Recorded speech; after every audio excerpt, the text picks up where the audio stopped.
Sajjala రామకృష్ణారెడ్డిపై criminal case నమోదైంది. TDP న్యాయవాది గూడపాటి లక్ష్మీనారాయణ ఫిర్యాదుతో కేసు నమోదు చేశారు. వైసీపీ పోలింగ్ ఏజెంట్లను రెచ్చగొట్టే విధంగా సజ్జల వ్యాఖ్యలు చేశారంటూ ఫిర్యాదు చేశారు. 2 రోజుల క్రితం రెచ్చగొట్టే వ్యాఖ్యలు చేశారు సజ్జలపై 273/24 ఐపీసీలోని 153/505/2 అలాగే ఐపీసీ 125 RPA 1951 కింద కేసు నమోదు చేశారు పోలీసులు.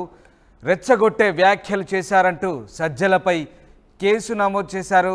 వైసీపీ పోలింగ్ ఏజెంట్లను రెచ్చగొట్టే విధంగా సజ్జల మాట్లాడారంటూ ఫిర్యాదు సారాంశం. టీడీపీ న్యాయవాది గూడపాటి లక్ష్మీనారాయణ ఫిర్యాదుతో కేసు నమోదైంది. మొత్తం మీద సజ్జల రామకృష్ణారెడ్డిపై టీడీపీ న్యాయవాది ఫిర్యాదుతో క్రిమినల్ కేసు నమోదు చేశారు. రైట్, మా ప్రతినిధి రాజేష్ జైన్ అవుతున్నారు. రాజేష్, సజ్జలపై క్రిమినల్ కేసు నమోదైనట్టుగా తెలుస్తోంది. ఎందుకు ఆయనపై కేసు నమోదైంది? ఆ ఫిర్యాదు సారాంశం ఏంటి?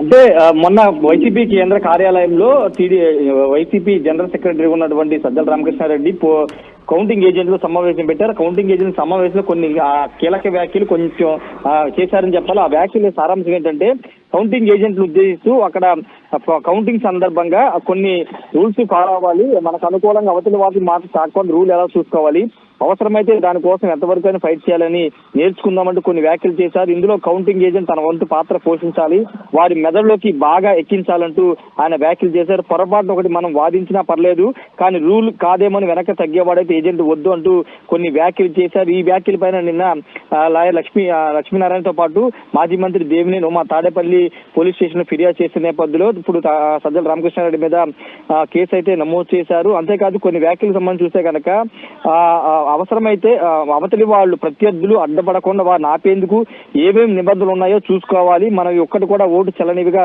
చేసే పరిస్థితి రాకుండా అడ్డుకునేందుకు ఏం చేయాలో చూసుకోవాలి, అంతే తప్ప రూల్ అని ఉంది కాబట్టి దాని ప్రకారం పోదామంటే కుదరదు, కూర్చోకూడదంటూ సజ్జల వ్యాఖ్యలు చేసి ఇవన్నీ కూడా వైలేషన్ కింద వస్తాయనేది ప్రధానంగా టీడీపీ ఆరోపణ. దానిలో భాగంగా నిన్న కంప్లైంట్ చేశారు. కంప్లైంట్ చేసిన నేపథ్యంలోనే ఆయన మీద ఐపీసీ సెక్షన్లతో పాటు ఆర్పీ యాక్ట్ ప్రజా ప్రాతినిధ్యం సంబంధించినటువంటి యాక్ట్ కింద కూడా కేసు నమోదైంది. 125A కింద కేసు నమోదు. అదే ఐపీసీ సెక్షన్ 273, అదేవిధంగా 153, 505 కింద ఐపీసీ సెక్షన్ కింద కేసు అయితే నమోదైంది. ప్రస్తుతం కేసు నమోదు చేశారు పోలీసులు. మరి ఆయనకి నోటీసు కూడా ఇచ్చే అవకాశం కనబడుతుంది. పూర్తిగా ఏజెంట్లు రెచ్చగొట్టే విధంగా ఈ వ్యాఖ్యలు చేశారు.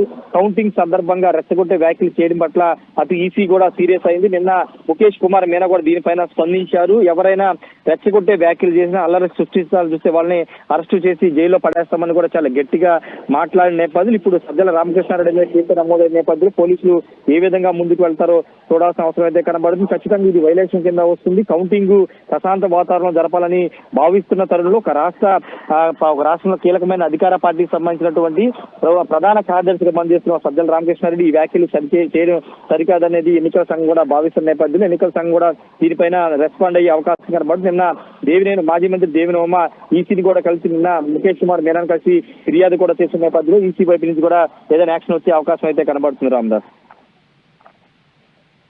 Thanks for the update. ఇది మొత్తం మీద టీడీపీ న్యాయవాది గూడపాటి లక్ష్మీనారాయణ ఫిర్యాదుతో వైసీపీ పోలింగ్ ఏజెంట్లను రెచ్చగొట్టాడంటూ సజ్జలపై కేసు నమోదైంది. 2 రోజుల క్రితం రెచ్చగొట్టే వ్యాఖ్యలు చేశారు సజ్జల.